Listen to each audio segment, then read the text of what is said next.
Well, good morning. Welcome to this session on data dominance. I'm Ricardo Hausmann. I'm a professor at the Harvard Kennedy School and the director of the Harvard Center for International Development. I am very, very pleased to to moderate this session where we're going to have a discussion on an issue that has been quite central to the whole meeting. As you know, we're discussing the social, the political, the economic, the business consequences of the fourth industrial revolution. One of the things that characterizes this revolution is that it allows for the transmission, creation, processing, analyzing of data, and allows to create a new set of products that allows to organize production in different ways, that allows to market things in different ways, that allows to conceive of things in very different ways. This data revolution is happening at a pace that we're going to learn and find out about. The data is being accumulated at dramatic rates, but the data accumulation is not necessarily accessible to everybody or to many people. In some sense, it's being accumulated in very, very few players, and that probably has implications both for business and for countries and for international affairs. So we're going to be exploring some of these issues. To have us discuss these issues, we have a fantastic panel. We will start with Ngaire Woods. Ngaire is the dean of the Blavatnik School of Government. So she's my competitor. So the Blavatnik School is Oxford's equivalent of the Kennedy School of Government, so that's why I say she's my competitor.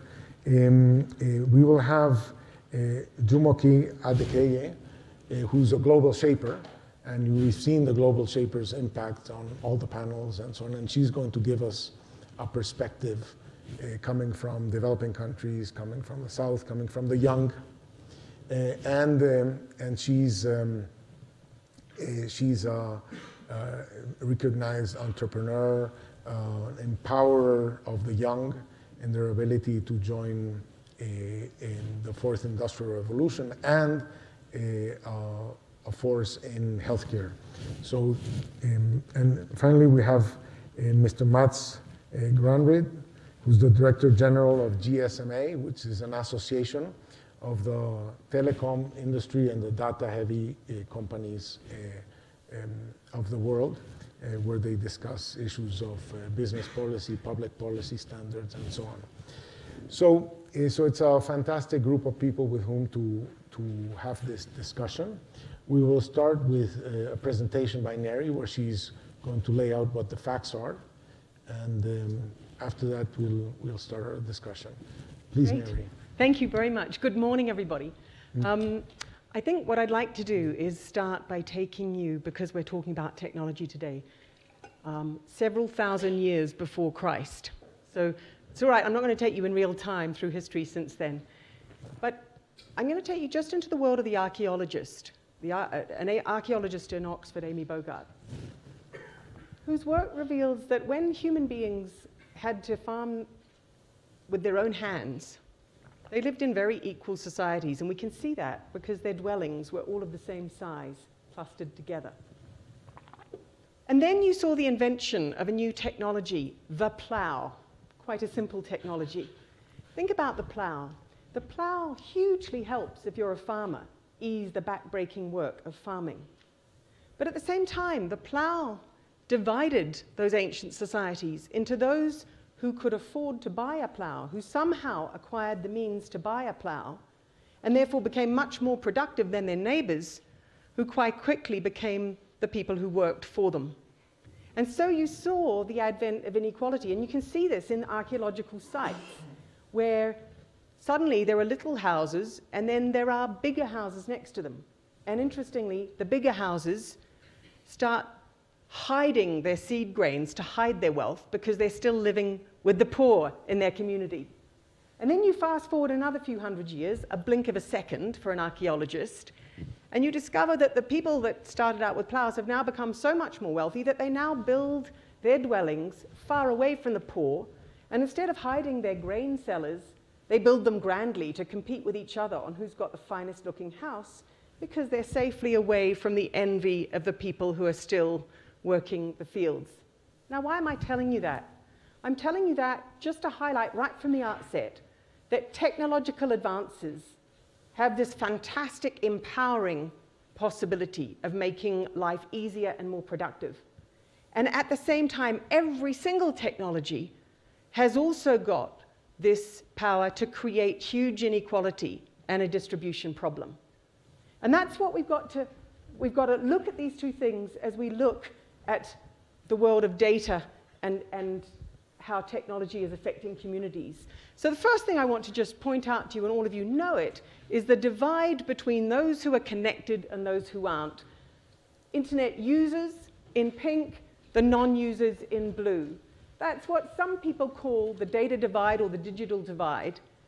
And what's notable about it is that twice as many of the people who aren't connected are women, and 4 times as many are people that haven't had educations. Okay, so that's the divide that we're talking about today.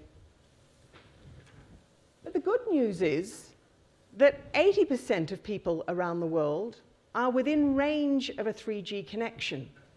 I found that surprising. So this work is coming out of a project called the Pathways for Prosperity Commission, supported by the Gates Foundation and based in the Blavatnik School of Government. And what we're looking for, what is the positive pathway that we can track through the adoption of these technologies? And of course, one of the things that we're up against all the time is what's called the kind of techno-hysteria, particularly around jobs. So here we see it. These are the different reports that have come out telling us what percentage of jobs are going to be lost due to technology. So, and you can see there's a sort of relatively calming effect for our OECD colleague, and 9% over here, going to 60% hysteria. I would say, after 2 days of Davos this year, that there's an equal and opposite slide, which is techno-fantasy, which is a whiz-bang app's going to solve all of this problem. Technology will solve all of these problems. And I think in this room, you know, you are a group of experts that know that neither of those things is right. And what we actually have to do is start crafting exactly which pathways are going to manage this technology.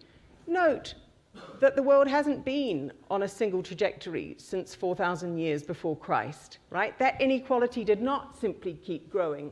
There isn't one most wealthy person in the world and then everybody else. There's been a whole process as each technology has been adopted by human beings of regulating, of refereeing, of redistributing. And one of the things that hugely helps that are costs of technology. So here, the Pathways Commission has looked at how rapidly the cost of digital inclusion is falling. So this is a positive story. Those people that couldn't afford plows when plows became cheaper could start buying plows and competing, or building them and competing. And so too, in the digital divide, we can see it's getting cheaper and therefore more possible. And then finally, what is it that governments need to do, and what is it that societies need to do in order to be able to harness this? So the Pathways Commission is looking across the developing world, particularly at low-income countries, and saying, where are the positive possibilities? What is it that we're seeing? Where are the pathways for prosperity that we're noticing? And my panelists are more expert than me and can go through them, but the first is unleashing value in agriculture. After 30 years of debate of how do we build canning factories, suddenly we've got new opportunities for linking farmers to markets. Twiga, you probably know about, in Kenya, that's linking some 8,000 farmers in that country to 5,000 buyers and giving them ways to start improving the value of what they're already doing. New global value chains. You know, not just connecting across the informal economy, but the capacity to maintain machines from a distance, the capacity to adopt technologies even without a dense network in place. The fourth, global trade and services. And in the Philippines, you've got call centers where the work that that young woman in the call center is doing is actually upskilling. So there's a pathway to prosperity for those individuals which the technologies are opening up, and which is building new global value chains and ways that we can actually harness these technologies. Let me finish just with a word about the political challenge. Some of you will have read Yuval Harari's latest Foreign Affairs article, where he depicts a world where data is the new mineable resource and points out that this could be the new colonialism, that developing countries are data rich, and yet there's only 2 countries in the world, China and the United States, that have really built the capacity to dominate in the analysis and use of data. So he depicts a world for us where they become the new colonialists, mining data in developing countries, processing it in those 2 competing superpowers and passing it back. He puts to us the challenge very much as the post-colonial challenge was for Europe, for other countries in the system, for developing countries and Europeans, to think about how they will empower countries and empower themselves to ensure that that's not the world that emerges. So that in Davos in 5 years' time, when we're sitting in this room, we're not talking about a new colonialism, but we are talking about harnessing technologies so that the poorest in the world have pathways for prosperity. And that's, I think, what this panel is going to do today. Thank you. Thank you very much. Well, let's move now on to Olajumoke Adekeye. Olajumoke, you've been trying to connect the young to the new opportunities in this new digital age. There is the perception, when we talk about digital divide, it means that some people are being left behind. When we talk about the 4th industrial revolution, there is this pessimism about jobs. In your experience, is the new technological changes a source of opportunity for the South, for the young? Is it a challenge? What's the balance? Are you and how does that guide your own actions? Thank you for that question. I think it's quite complex, but I'll try to tackle it from a few angles. One is that it is true that there is definitely opportunity with digital inclusion. Specifically, when we look at opportunities that are being created because you have digital platforms that enable quite a number of people to access work. Now, whether it is for those who are skilled in coding or programming, they're able to outsource their, do some work and not just within the borders of their country, but outside the country. Or if we look at tax hailing apps, that you see opportunities for people in urban areas who now have an opportunity to make some extra change, so to speak. So there is something to be said for new job opportunities that could potentially be created. However, the National Bureau of Statistics in Nigeria published a report in November 2018 showing our unemployment rates at record highs at 23.1%. What that means is that even though we've had some penetration of digital jobs, so to speak, right? So you have the likes of the Uber and Taxify. You have a few other companies that are training young people to access jobs through, by teaching them how to code and program. It has not made a dent on the unemployment rates. I think what I want to highlight as well is that even though the opportunities we're seeing are not opportunities for full-time employment, it is, if we can say, the gig economy. It's part-time employment, and in the context of countries like Nigeria, it's that a lot of young people are looking to be able to make enough money to perhaps, have to pay the rent. But these opportunities, these jobs are not paying enough to be able to do that. So there's that angle.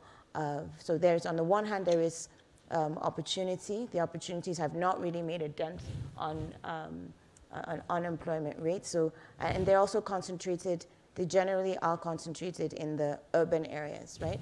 So you were speaking to the urban-rural divide, well, the digital divide, and I would say that it's even more pronounced when you start looking at those living in urban versus rural areas.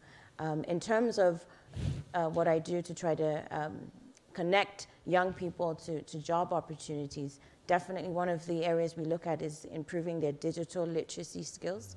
And so some of the work that we're doing is helping young people who've come out of, in a lot of cases, a broken educational system that pumps out graduates like a factory line, but they're unable to work with spreadsheets, word processing, and so we start at the very basic. Now, if we start to think of the fourth industrial revolution and we start to think about artificial intelligence, I mean, we're definitely going beyond these basics, but I mean, that's a start. So I think that, I think I'll say one more thing. I think I started to talk about a broken education system. I don't think it's just, how shall I say, it's not a situation that is particular to perhaps sub-Saharan Africa or other emerging economies. There's, I think across the globe, we're seeing young people also beginning to say that their education is not necessarily preparing them for the future, not necessarily preparing them for the future of work. And so I think that's a concern that we need to look at. So yes, you may have sound basic education, but then how do those skills then translate to the workforce and then to the workforce of the future? Thank you. Thank you. Mr. Granryd. Yes.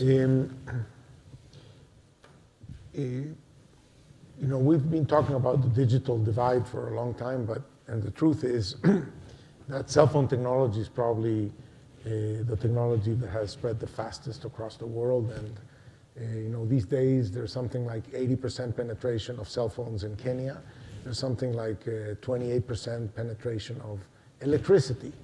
And that's not because electricity is a new technology that hasn't had time yet to spread, right? It's the other way around. It's in spite of the fact that it's much newer, it has diffused much faster. But it's good that we focus on the digital divide, because that will imply that we'll adopt policies that will make diffusion even faster. And that has enabled many things out there. But the new things that are happening through the use of data. Once upon a time, there was a lot of data in telephone companies. And the data was being accumulated in telephone companies, and we would, at my center, we would have alliances with cell phone operators for them to share the data, for us to do all kinds of analysis in terms of social networks, mobility, and so on with cell phone data. These days, people call through WhatsApp. Cell phone companies don't have access to that information. WhatsApp is owned, I think, by Facebook. And so Facebook gets all your information through when you use Facebook and when you use WhatsApp and so on. And you have not, Ngaire was talking about the US and China as being, data superpowers. But it's not the US and China, it's Google, Facebook, Apple, Amazon, Netflix. It's particular companies that happen to be housed in those places. So as you think of the challenges of the telecom industry, how are data, is data being now reconcentrated even within that industry? That the process of inequality in data acquisition is not just between countries, but between companies that are even in your own network? Is the issue of, say, access to the data that these giants are going to have, and the possibility of producing products, designing apps, designing APIs, designing things that use that data, is that restricting business opportunities? Is it concentrating the future deployment of technology in very few firms? Or there's so much green fields out there to be exploited that we shouldn't worry about that? Wow. Well, now I know why I never went to Harvard. Too complicated and too many questions in one question. But I think you're right. Maybe I should just start with saying that it is a phenomenal technology. If you go back 20 years, do you know how many people owned a mobile phone 20 years ago? And not even 5%, maybe 3-4% of the world's population. Today, we connect through the mobile networks more than 2/3 of everyone. So it's more than 5.1 billion people. So it is an awesome platform. In the beginning, in the 2G era, it was all about connecting you and me. It was all about becoming mobile. Pretty soon, though, we moved into technologies like you said, 3G, and now onto 4G, and pretty soon 5G. It is all about internet. It's all about accessing applications on the internet. And we have just now passed 50% of the world's population that are accessing internet, and predominantly through a device like this. So there is another 3.5 billion, what your chart showed there, that is not connected to the internet. And of course, the business model has completely changed in this new world of data. We started with connecting, as I said, people, and now we're moving into a new world of data. The business model of the new companies, the US-based and the Chinese-based, you forgot to mention Alibaba, Tencent, and Baidu, which are powerhouses in China. And then you have the FANGs in the US with Google, Apple, and Facebook, etc. Their business model is all about mining your data. And when we leave the cellular network, when we move into a Wi-Fi world, our visibility of the data disappears. And it goes solely to these internet companies, you can say. So the business model is different. We provide a service. The service is connectivity.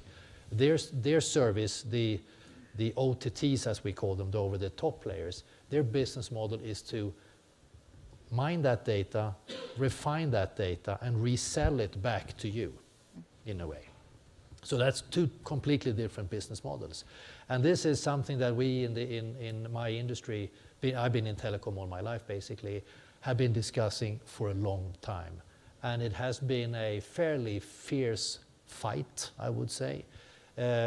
Over the past maybe 3 years, we have sort of come to terms that both sides have to coexist, and we do enjoy our company these days. It's better. Mm-hmm. It is better than what it has been before. But it is a uncharted territory. The data mining industry, if I may say so, has a plethora of different questions on security, on who actually owns the data, where is the data located, but that's something we can talk about maybe in a little while. Okay. Ngaire, you worried about the new colonialism, the post-colonialism and so on. I can imagine that there are different policy concerns, right? For example, Apple has the App Store, but the App Store is open. So anybody can produce an app and put it in the App Store, and they benefit from the fact that Apple is a global platform. But Facebook might have, a lot of information about your likes, your preferences, your friends, your social networks, your whatever, but not necessarily everybody has access to that information to produce value added with it and so on. So one issue is access. Should we guarantee access to the information so that people can add value, so that mining becomes a more open game? Mm-hmm. That's one dimension. And the other dimension, I think, has to do with taxation, mm-hmm. right? Because these global companies pay taxes where? They mine everywhere. What do countries, so what is the benefit to countries of having this data? So is it a question of access to data? Is it a question of sharing on the revenues, etc.? Yeah. you know, it's almost a choice. Do I want to live in a world as depicted by George Orwell of the Big Brother state, or do I want to live in the world depicted by Aldous Huxley? You know, do I want to live in a world, the world seems to be gravitating, as you say, towards two choices. One, where the government has all the information, all the data, and can use it to start incentivizing population or controlling the population in different ways, and the other in which private sector firms have all the data and in a way could hold the rest of us hostage in a different way. And those are really very real concerns. We know, you know, there's a whole debate around China's social credit model and what that means about the relationship between government and citizen in terms of information, but equally the debate that we should be having about, in the United States, the privatization even of publicly collected data. So Michael Lewis's book, The Fifth Risk, highlights the way that data, weather data collected at American taxpayers' expense with public money is now, you know, there are very, very strong efforts, including by President Trump's appointee to run the Weather Service, to privatize it. In other words, to permit one company or a couple of companies. Now that's important, because if data is the new oil, you want to encourage entrepreneurship. You want to encourage many creative users of that data. So to me, the third option is to really take seriously what open data architecture looks like, and to think about how do we do that. Maybe Europe needs to carve that out and think very seriously about what that means. Governments have lots of reasons not to want to do open data, or as my colleague Nigel Shadbot puts it, reasons for data hugging, right? But actually they are surmountable, and I think if we're going to manage this digital divide, the data divide, in a way that really opens up opportunities for people, we have to actually think about the architecture of data. Very good. So, so you want sort of more open owner access to data, so that whoever has a way to create more value with it has the opportunity to do it. That's right. I think that both in democracies and non-democracies at the moment, we're seeing a roar of anger, frankly, whether it's through elections or demonstrations. And that roar of anger is about the government not playing referee adequately.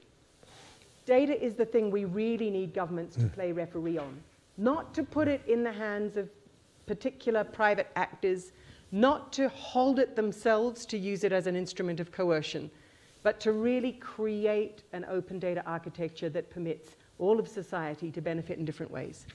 May I interject here? I'm looking at data.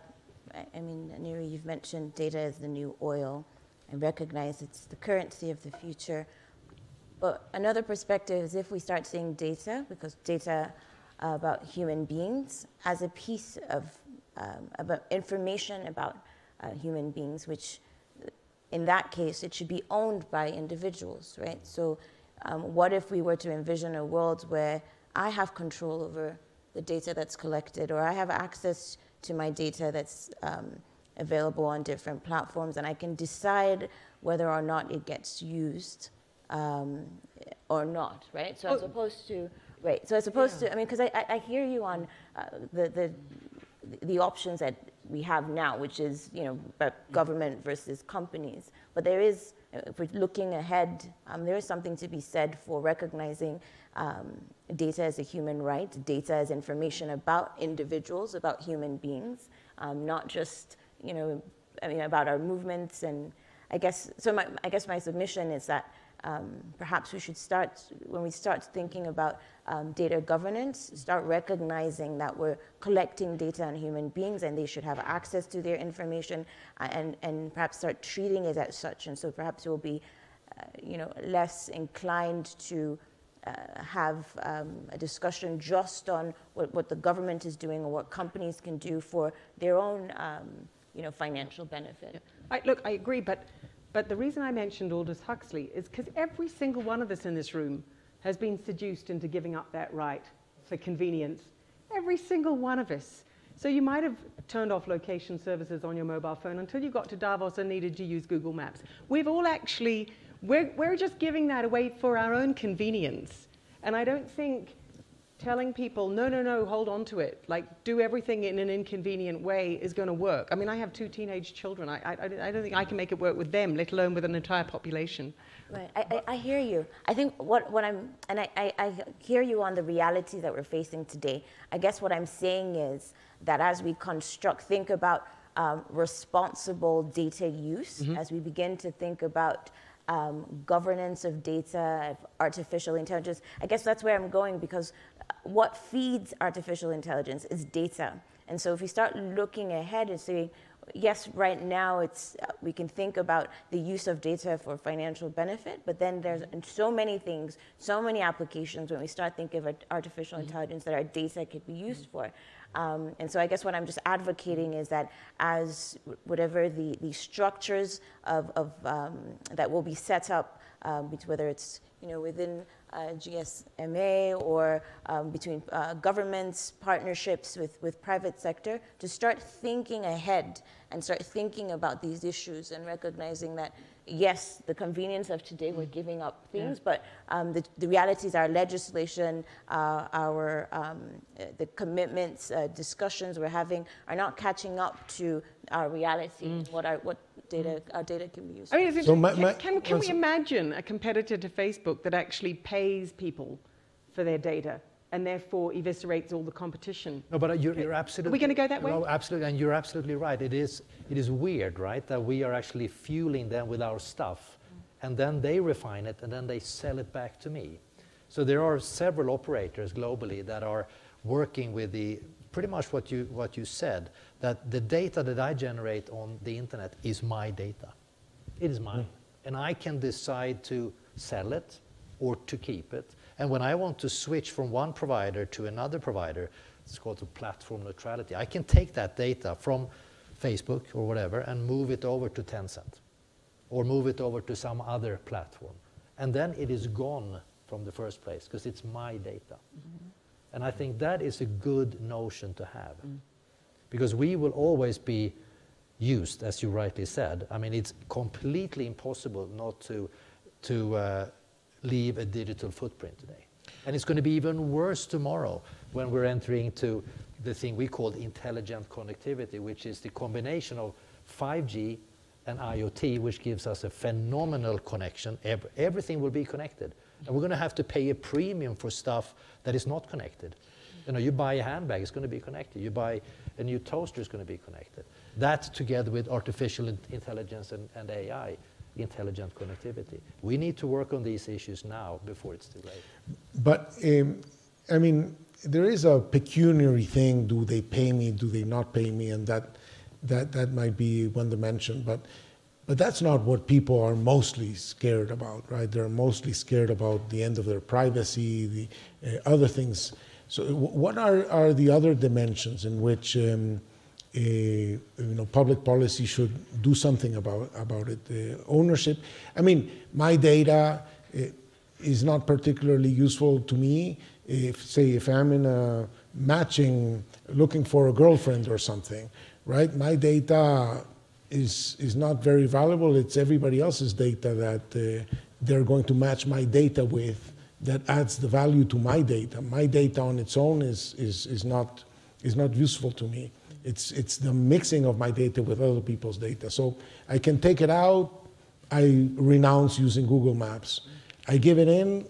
What is that policy should protect me from? Well, look, I sit as Dean of a School of Government, so the bit that I would answer on is about the relationship between government and citizens. And what does liberty mean in the 21st century?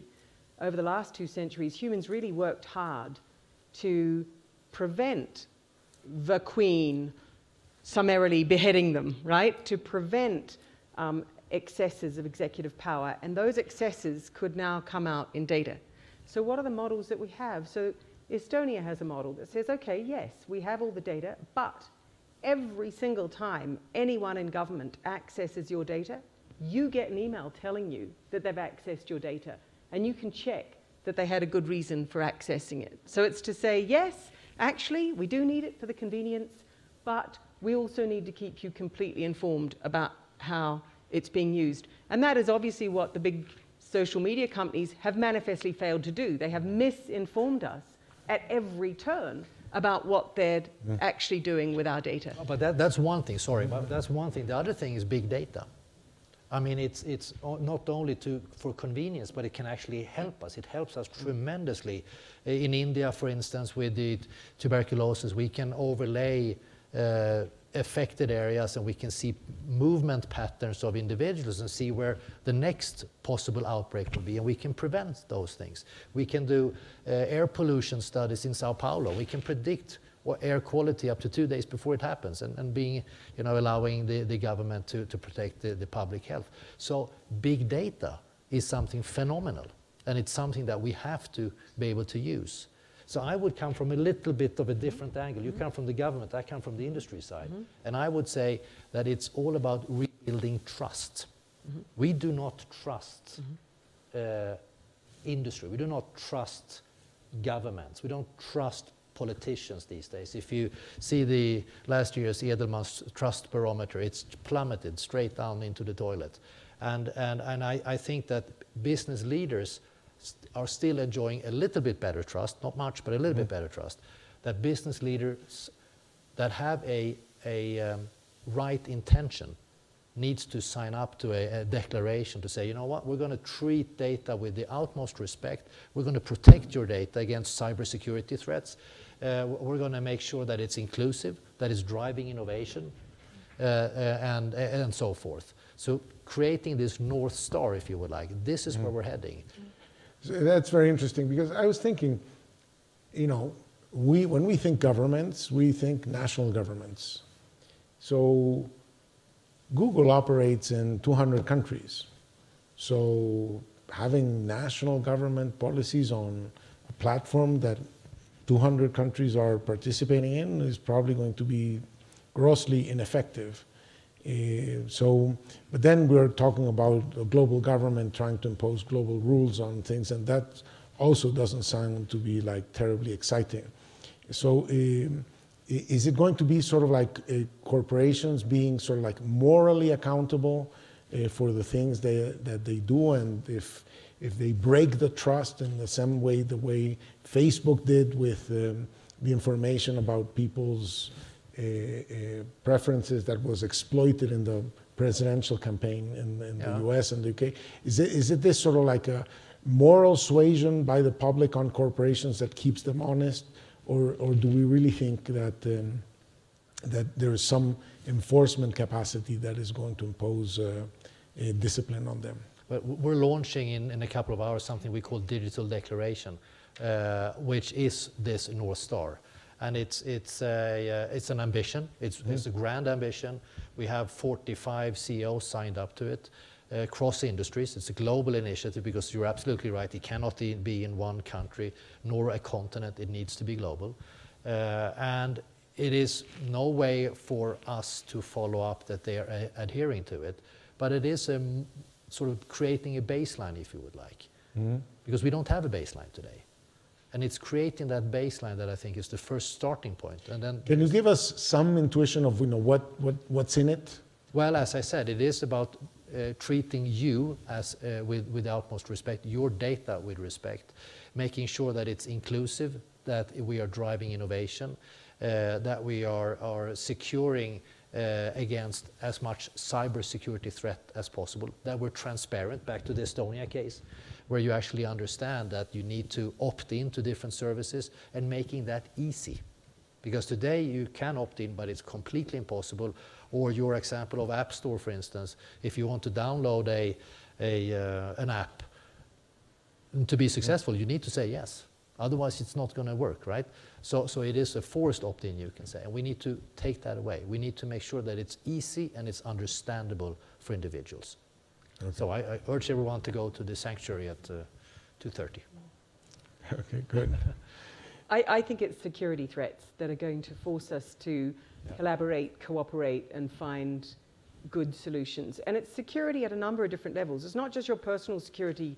Now that your refrigerator and your music system and your Alexa or whatever are pumping back to, in hackable ways, pumping out information about whether you're home, whether you're not home, how long you're there for, you know, beautiful information for anybody that wants to come and clean out your house or do whatever else they want to do, right up to the political system. You know, the United Nations Charter has, you know, entrenches this idea of political independence, which countries have fought for, the right not to have foreigners invade you, infiltrate your political system.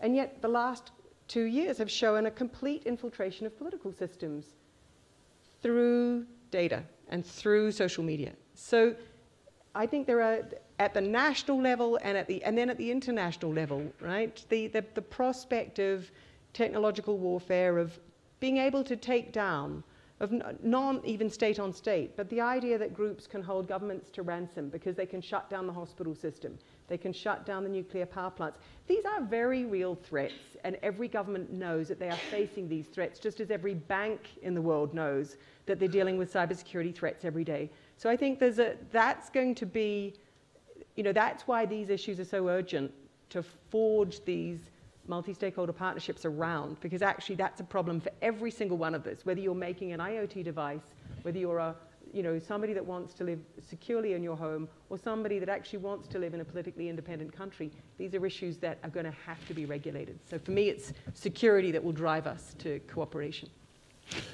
Olajumoke, and let me go back for a second to issues of more how the positive side of all of this technology. I was really impacted when I went to Indonesia last year, that they have this company called Gojek, which is sort of like the Uber of everything. And it allows people to use motorcycles for last leg logistics. It allows people to sell their services, massages through, Uber kind of thing. In the sense, the information that is being shared is, I'm willing to provide a service, somebody's willing to buy that service, it's connecting us, and it's allowing for leapfrogging around, other technologies that would have made these things impossible to formalize and so on. Do you see in your experience in Nigeria, in the young, so like an awareness that there's a whole new set of possibilities that can be exploited and that might generate like new forms of entrepreneurship, new forms of activity that can connect people so that they can use their efforts productively? Yeah, absolutely. I think speaking of connectivity, these platforms such as Twitter, Facebook have made the world so much more smaller. So you're seeing that regardless, and we're also talking about the high mobile phone penetration rates, but increasingly with smartphones coming down to less than $50, you see that increasingly more and more young people are able to afford smartphones. I mean, there are other phones that are also being, the old phones that are being refurbished and sold at much cheaper rates. So what that means then is that young people have access to information on what's going around the world. So they're, I can talk specifically about global shapers around the world who are connected, to this session. They're connected to Davos by live streaming. So they can, a lot of young people are increasingly globally aware. They're globally aware, and that also means that they're aware of possibilities.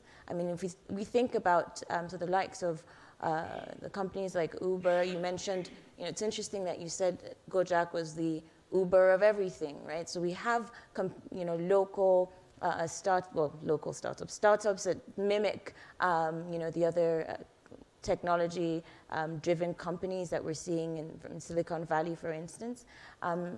What's quite interesting is to see young people seeing that in other climates or in other geographies, the young people are able to start these businesses and they're blowing up, so to speak. They're making billions of dollars, and so they too want to be the next. As some people are saying, the next Mark Zuckerberg. Some people have said the next Mark Zuckerberg will come from sub-Saharan Africa. It could come from Nigeria. It could come from Rwanda or Kenya. So there is this hunger and thirst for a better life. There's this hunger and thirst to make it.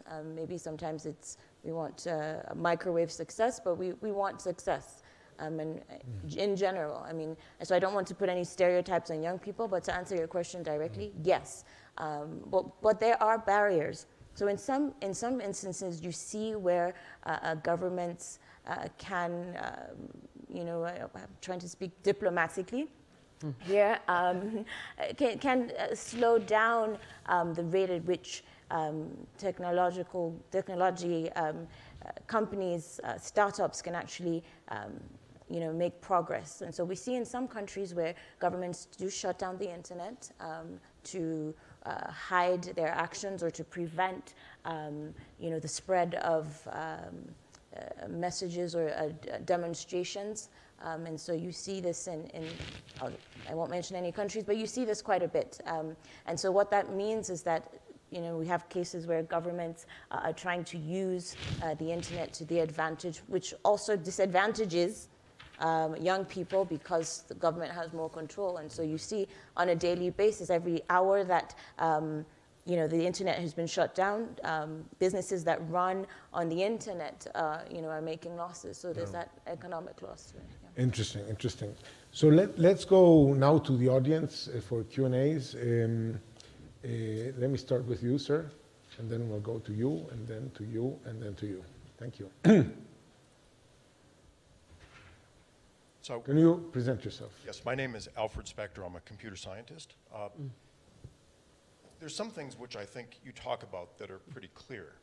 So if there's non-private public data, like mapping data that a government generates, it's very easy to disseminate. No one should worry about it. There can be economic policy differences, but it's quite easy. Second thing you bring up is, can individuals have access to their own data? That's also fundamentally easy to do, right? There's no privacy issue with it. Perhaps it affects a business model of a single company, but most companies actually now allow that because of European regulations and just good marketing. I think the issue, Professor Hausmann, you kind of mentioned it, I think, or maybe you did from Verizon, that it's the agglomeration, it's the collection of lots of private data where this is complex. And I'll give you this example, and maybe you can comment on this specifically, because I think it will shed light. So Google published a paper this summer saying that they could combine GPS data and search log data and find likely places where food poisoning started in restaurants and suggest that to public health officials. And they had a tenfold increase in the likelihood that those public health officials found problems in those restaurants. Okay, that's a pretty good idea, right? That seems pretty valuable. Would you like, and here's the specific question, do you think that Google should provide its search log data, that's 6 billion searches a day, plus or minus, to every government in which it operates, which would include Russia, which would include the United Kingdom and Germany and England and the United States? That would be the notion of making this available to the public. I'm sure you don't want my search log data made available to everyone else in this room, but perhaps you think it should be made available to the governments. Do you? That's a very good question. So,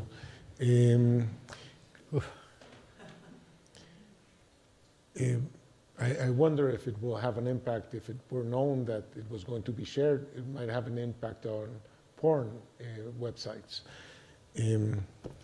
People might get scared of ever searching for it. So it's not a theoretical question, because in my view, that question, my answer is no, and here is why. Because we're moving to a world politically where in so many countries, constraints on executive power are being weakened, right? So what is executive power? Let's not forget.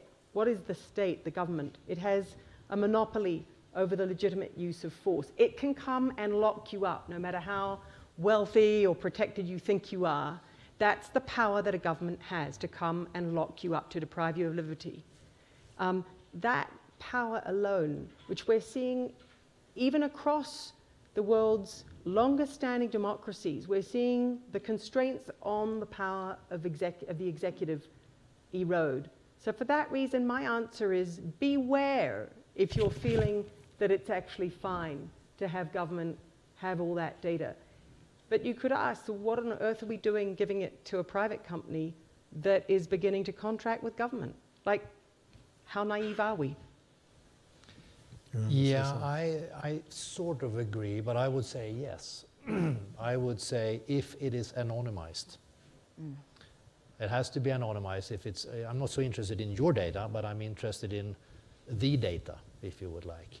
But I do think we need to, what I agree with you, I think this is one of those things where you really need to hurry very slowly, because things will evolve, and we might see it one way today, we might see it in a different way tomorrow. But I would sort of say, you know, this is big data, and that's just one application. There's a zillion other applications that are equally good. The TB one that I just said, or you know, the multi-drug resistant malaria, for instance, is another one of those things that it would be fantastic. We had the Ebola outbreak where we were not able to harness that data. If we would have done that, we would have been able to do a better job in curtailing the, so anonymized. Yeah. Okay. Back there, yes. Thank you very much. My name is Shahmar Mofsumov. I'm the CEO of State Oil Fund from Azerbaijan. I was hearing a couple of very interesting thoughts, and I would like to build on that. You said that data is the next oil, but I would argue that it's better than oil, because oil will be used only once. The data can be used many, many times with many, many different perspectives. From that perspective, it's a very different and very precious commodity. And you also mentioned that it would be good to have everyone to have access to that data, because now it's pooled in different places, and within government it can be abused, within the private sector it can be abused. So it would be very good to have a transparent market where the data can be traded. But obviously comes the questions of privacy and security. And if we look at the experience, let's say, with securities, you will see that there are ways where it can be regulated. Because, for example, if there is some data or information that can affect the price of a stock, it is very seriously regulated by SEC. And that has been, this regulation was not from the day one. It was built on for quite a long time. So how would you look at a global, transparent market where all the data can be traded? And obviously it has to be seriously regulated because of the privacy, security, and other issues. Thank you. Very good. So what is the market architecture for data? What would it be like to have a situation where you know, data is a commodity that can be traded, that can be priced, that people would have access to? We know how many thousands of pages of legislation financial regulation has. What would it look like in data? Well, we don't have a global regulation, so that's going to be a difficult one. Well, we do have global regulations in finance. No, we have the Bank for International Settlements in Basel and so on. So we've created an institutionality for international finance. I think it's a good insight to start thinking. Yeah. We need to create that then. Okay, very nice. Yes, I'll go to there. No, yes. Go. Sorry. I had pre-created an order before that, and I'm violating my own thing. So continue. Go ahead. Right. No. Yes. Henry Kerr from The Economist magazine. I wanted to ask about the data portability suggestion. I missed the very start of the session, so apologies if you covered this point.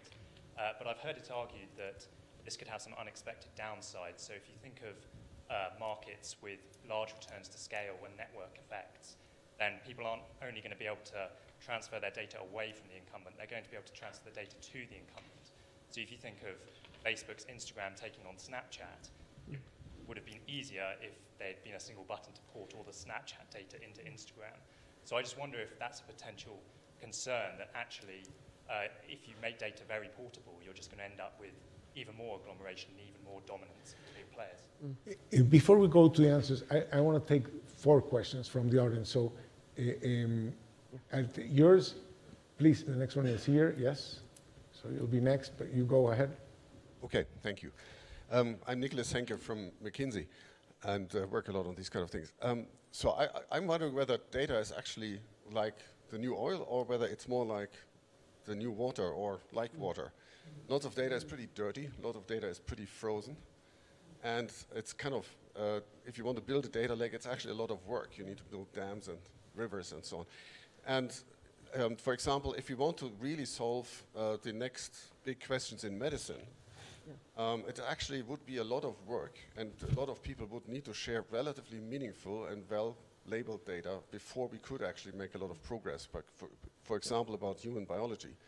So the question is, on the one side, I think there is a lot of focus on privacy and these kind of issues. On the other side, don't we need to also think about more agreements about data sharing, particularly around things like medicine and other areas? Very good. Let's go here. My question is slightly different. My name is Diana Carney. I have worked in development a lot. The session was about data dominance, and my concern is that actually this digital divide will continue, and that the problem is that a lot of the data that's being produced in Africa is extremely dirty, not very useful, people don't have a lot of money to spend, and that we will continue to neglect that. And I was thrilled to see Ngaire's examples of pathways for development, because I think we haven't talked about that enough in this modern world. But in all these cases, the kind of digital approach could actually make it worse for the global south. And if we've got chatbots doing the call centers, we don't need the call centers in the Philippines, for example. So I guess my question is, is there anything you can say about what can happen in developing countries that they can put the architecture in place that can really help them leapfrog and use their data well to make that move? And let's not come back to the example of mobile phones in Kenya has been so overused. But what's the next example of that we can see? Yeah, very good. And we're going to go to lady.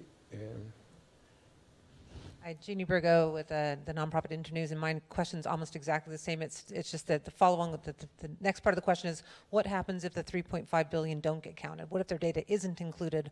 What are the social implications of that? Thank you very much. We have 3 minutes left, so you have 1 minute each, so make the best use of it. Okay, so on Diana and Jean's question, that's one I'm going to choose to answer. So the Pathways for Prosperity Commission is looking at two real priorities for governments. So one is infrastructure, absolutely crucial. Look at what Indonesia's doing in the Palapa Ring. It's 13,000 kilometers of fiber optic cable to start linking them up. That's absolutely crucial. Some governments can't do it on their own. I think the Google IFC partnership to do C-squared in Kampala and Accra to sell wholesale to telecom, bandwidth to telcos, that kind of thing is a positive kind of step that we can look at and think about how to expand. So I think infrastructure is really crucial. I think thinking about the digital building blocks, so the Indian case of identity, digital identity or identity authentication, I should say, and e-payments. So thinking about what role the government has to play in actually creating an ecosystem for these technologies to actually provide a springboard. I think encouraging SMEs and encouraging the development of edge of network technologies so that you can actually just store stuff at a hotspot and then get to those communities that are currently excluded much quicker. I think continuing to use messaging, the use of extension services, which have been well discussed in Davos, but that's really important. And for governments, it's cut corruption, it's increased speed, it's increased quality. So harnessing those examples that work. But my message, and I think the message from the Pathways for Prosperity Commission, is that there are some very practical things that governments can do now to create an ecosystem, and that we need to help them do that so that the technology becomes an instrument of increasing prosperity and equality in their countries. Thank you. Jumoke. Yes, so I think something that we haven't quite discussed but was raised by the last question about what if the 3.5 billion are not included is data bias. And so the reality is that, yes, when we have, there's currently data bias in terms of data that we use for artificial intelligence. I learned that some of the algorithms for Facebook still recognize Serena Williams and Michelle Obama as male as opposed to female. So there's racial bias and some gender bias as well. So I think that it's going to be important. We're talking about what can governments do, but not just, I think we've alluded to multi-stakeholder partnerships, that we need to ensure that even in panels like this, that we have representation from governments, because I think that the truth is that technology is moving quite much, is evolving so much quicker and so much faster than the bureaucracy of our governments can. I mean, I think if we can remember I think I watched on its TV channel, Mark Zuckerberg and his team making a presentation in front of Congress, and it was clear that there are gaps in terms of understanding what that company does, what the functions of the internet. So I think that there is room to, I'm not going to say educate our government because that's condescending, but I think that there is an opportunity to ensure that we are keeping our public service officers up to speed, that perhaps it's creating a new arm of government that is really dedicated and focused on ensuring that they're learning as the technologies are evolving to really start to think about how we improve data governance, responsible use of data, and some of the issues that we've highlighted. Thank you. Yeah. So light touch regulation, there's just no way that the regulator can keep up speed with the changing landscape. So light touch and then correct inefficiencies later on, number one. Number two, as we saw, 5.6 billion people are covered with the data network. So 80% of the world's population, yet only half are connected. So why is that? Well, according to our research, it is, and maybe you need to correct me if I'm wrong, it's four things. One is, of course, infrastructure, but that is the little bit. The big things are skills. I don't know how to use this thing. I think that's reasonably easy to fix. Number two is affordability, and that's where taxation comes in. I need to have enough money to use this thing, and I need to have the skills. But the biggest thing is I have the money, I know how to use it, but there's just nothing there for me. There's no content that is relevant and that's local. If you look at the number of apps being developed, by far, 75–80% of them are done in the US or Europe, and they're all in English. There's nothing, there is limited amount that is really relevant for the local population. So innovation, I think, creating a benign environment for entrepreneurs, I think is what is needed. So if I was an entrepreneur, I was in the audience, I would say, gee, that's a big business idea.